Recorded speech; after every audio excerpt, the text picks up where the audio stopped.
This little video today is all about how to move through the stuck. I don't know if any of you ever feel that, but it's almost like there is a block inside. And what's always going on, most often, is that we are in our heads.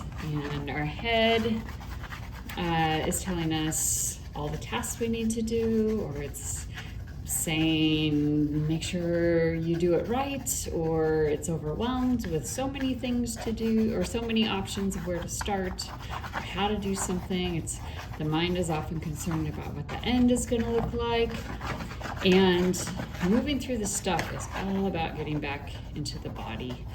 And so one of the ways I can do that is just I start moving. I start moving big and I start moving fast. Another way I do it is I lower the preciousness of the material I'm using. So today, one of the things I've chosen is a playboard with these house paints. They're old little samples that you might choose when you're trying to figure out what to paint on your house. And I chose a little bit more of a dreary color because it's so dreary outside today. So connecting to our inside and our outsides can also help us move through stuck. Another material that is less precious is this Blick liquid watercolor paint, and you can drip it on.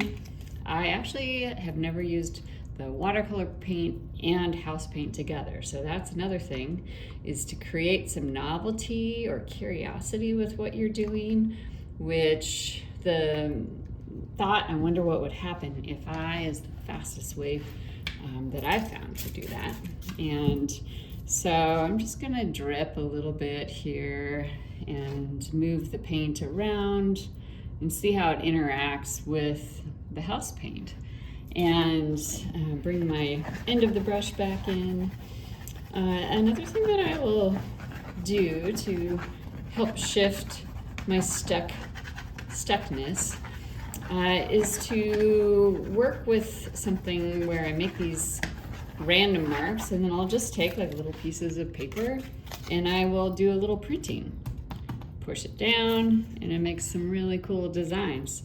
Wherever you cut into them, or wherever you cut into the paper or into the paint, it will actually create a design later. So I've done that a little bit on these. I don't know how this will work because it needs to be a little bit dry. If it's too wet, it'll just merge. And because the liquid watercolor paint is a little wetter, not sure what will happen, but we're gonna try it. Just put that down there kind of lightly. Lift it up.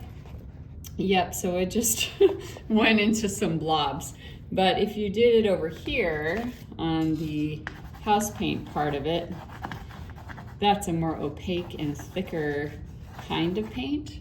So if I do that, and then I put it right down on a section, it will make those marks that show that it's almost like a wood print.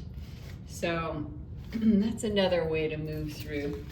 One of my favorite ways to move through stuckness is also just to give myself a 20-minute timer. Maybe it's 5 minutes because maybe that's all I have. And for 5 minutes or 20 minutes, however long it is, my only prompt is to play and to try new things. And my playboard is sometimes a board. This is a board.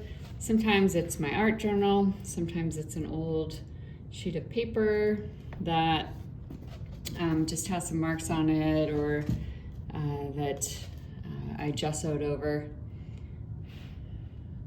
I really love watching liquid watercolor drip. So when it drips on the acrylic paint or on the house paint, what I'm discovering is that it's because of the opaqueness underneath it, it's pretty thick, and so it bleeds into it. I like what's happening there. And another way that I will move through stuckness is I'll just put on some music and start to move my hand to the rhythm of the music. and just bring any authentic motions, any colors that you're drawn to into the art. And pretty soon, oftentimes just within 2 minutes even, just by starting, things start to open up. They start to feel less like thick mud and more like a river with some water in it.